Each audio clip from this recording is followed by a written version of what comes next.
If you have young children in your family, I'm sure that they must watch a show called Shindig, and I'm sure that if you have seen it with them, then you've got to know this next young man, Mr. Glen Campbell. Welcome, please. I got a woman mean as she can be. I got a woman mean as she can be. Well, sometime I think she's almost mean as me. She got a ruby lips, she got shapely hips. Boy, she makes me wanna flip. Well, I got a woman mean as she can be. Well, sometime I think she's almost mean as me. Well, I ain't bragging, it's understood. Well, everything I do, well, I sure do it good. Well, I got a woman mean as she can be. Sometime I think she's almost mean as me. Plank.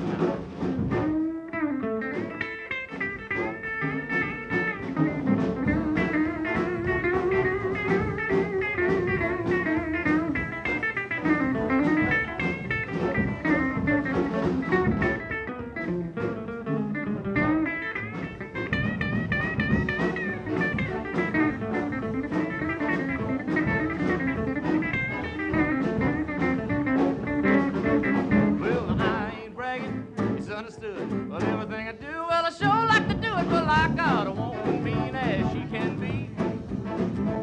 Well, sometime I think she's almost mean as me. Well, I got a woman.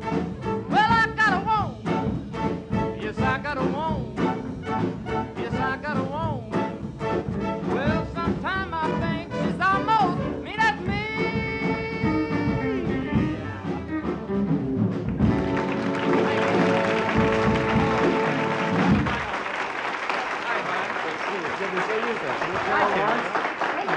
And you know this fella here. Oh, yes, my golfing buddy. Oh, really? Once. Frank was telling me something interesting about you, but I found out something also, Glenn, is that you made a couple of records in the country and western field that were big, big hits. And then suddenly you decided to go in the other direction. Now, what about your fans that you had acquired in the other field? What did they say about that? Well, they said boo. Really? And Frank, they didn't like it too much. Tell him some of the, you know, Glenn, before he really started to get going into his own career, he did a lot of demonstration records for a lot of big stars. Who are some of the people you've made? I did a lot for Ricky Nelson and Elvis Presley. In fact, I did the you double. did some for Elvis Presley? Yeah. What's he like? Oh, he's a great guy. He really is. I did the dub on. He can afford to be so darn rich. When I did the demo on Do the Crab, I said, no, he won't record that. But he did, and it was a hit record. Did you write the song? No, Ben Weissman wrote it. This is kind of new for you, this instrument, Yes, isn't it is. How long have you been at that? Right? About 8 or 9 months. I love this sound. Would you like to hear a little banjo solo from Glen Campbell? Oh, Glen, while we stand. It's out of tune. Is it? My dog has. Look at it. Y'all ready? This is the Beverly Hillbillies thing.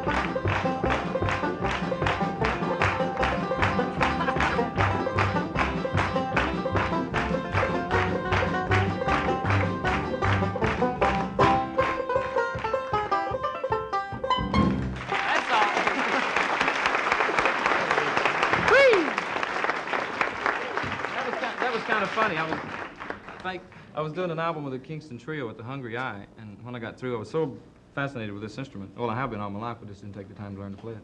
And John Stewart of the Kingston Trio gave me a brand new banjo, said, here, learn how to play it. Hey, what's it like being a teenage idol? Is it dangerous? Frankie would know about this, too. Is it bad? Have you ever had...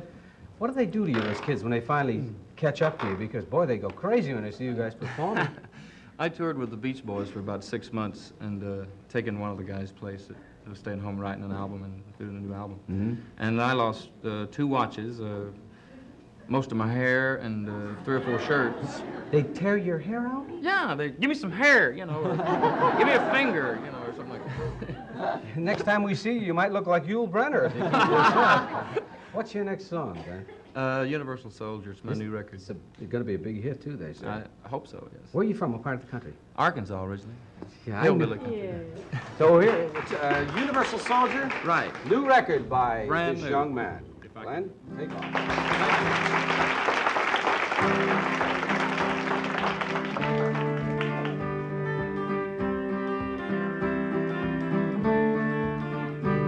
He's 5'2" and he's 6'4". He fights with missiles and with spears.